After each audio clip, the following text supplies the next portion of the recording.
We are going to be more live in just a minute.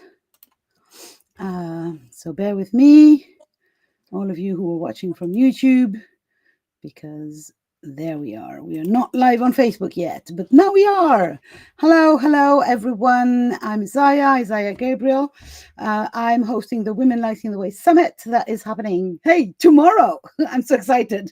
And ramping up to the summit, I have been coming to talk with the speakers of this amazing summit. And right this minute, I'm going to be talking with Janet. Hi, Janet. Hello. So let me remind everyone, this summit is happening in a specific platform. If you do not have a ticket, you will not be able to hear Janet's story, my story, and 23 other amazing stories. You need a ticket. And to get a ticket, you have two options. Option one, you click on the amazing QR code that I put on this video. Sorry. I don't know if you can hear that. Sorry. Some music started in my ears, so it was very loud. So option one is you can look at this QR code here. I'm somewhere there. And then it will bring you to the amazing page of the summit. And you can get your free ticket. Option two is click on the link that should appear below the video or somewhere around and book your free ticket. Once you're in, you will get access to the 25 talks of these amazing women, 3 live panels, one every night, so one Friday, one Saturday, one Sunday.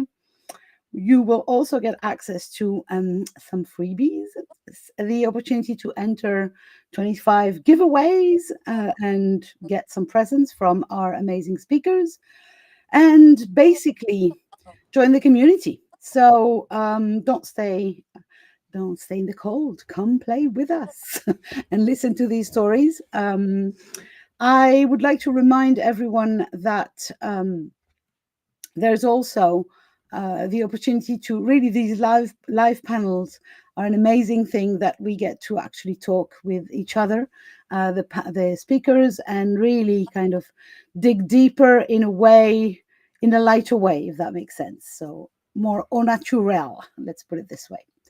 So, Janet, I have a few questions as per usual. So the general theme of the summit is actually stories, our stories, how we tell them, the importance of stories, etc., etc. And in this theme, general theme, I have a little umbrella for you, one sub theme if you want.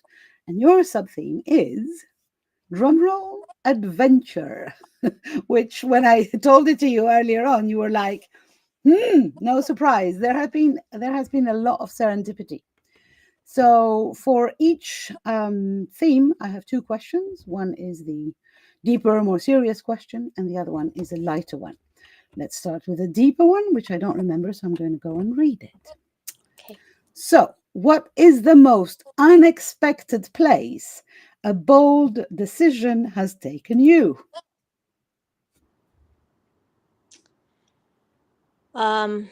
Mongolia. Wow. Yeah. Unexpected indeed. Yeah. I just returned from there in October. Yeah.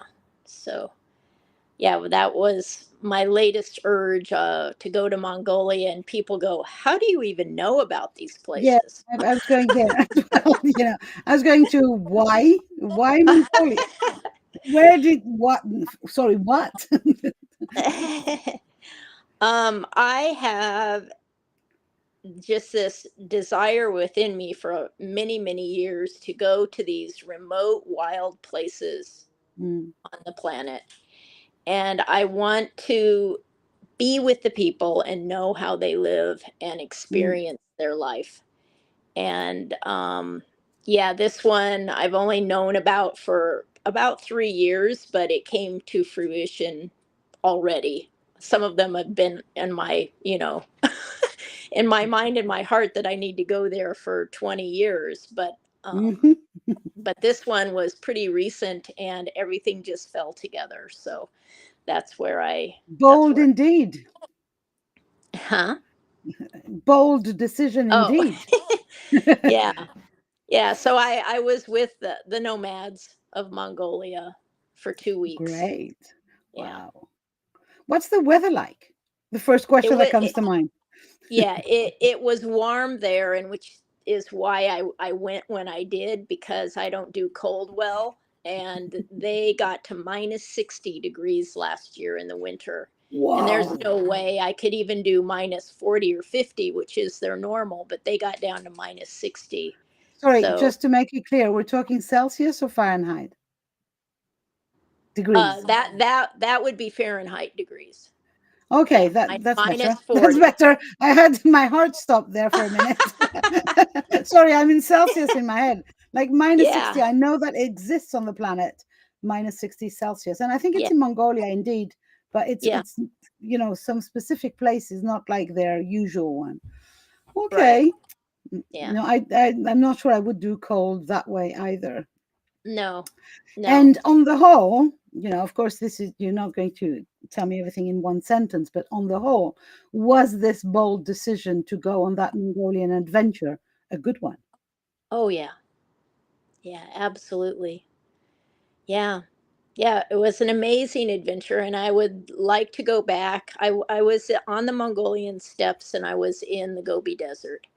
And I would like to go back if, if life hands that to me. I would like to go back, and I would like to do more in the eastern part of the country, and the northern and the western part of the country.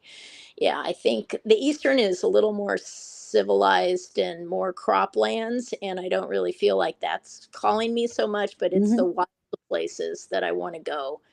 Yeah, where the Awesome. water, yeah, where the waters run in the rivers, and yeah, and the horses roam So, everywhere. so just so you know, anyone who's listening to this, we're talking adventure, right? Not your typical let me go in Vacation. the forest for a hike adventure here. And I told you before, listeners, that this year, the speakers from Women Lighting the Way have been out of this world. And I mean it. It's like we're talking women who are daring to try things, to go places and to actually tell their stories, which is another very daring adventure. And I'm also in awe and admiration of all of you for these crazy things that you do, including telling your story in a summit, which I think is an adventure in and of itself. Thank you for that answer. So the funnier, lighter question is: what is the most delightfully foolish adventure that you have ever said yes to?